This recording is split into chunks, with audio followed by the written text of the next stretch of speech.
Hello, my name is Tatiana and I'm excited to talk to you today about some of my fall online course offerings.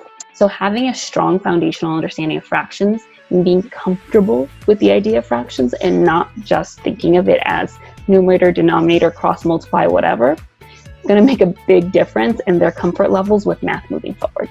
What happens if I turn that circle? Notice what I just did to the 5, 6. How does this help me understand things a little bit better based on their own background with fractions and their knowledge of this process, and can be adapted as well to discuss decimals and percentages as well as you see fit. Thank you so much.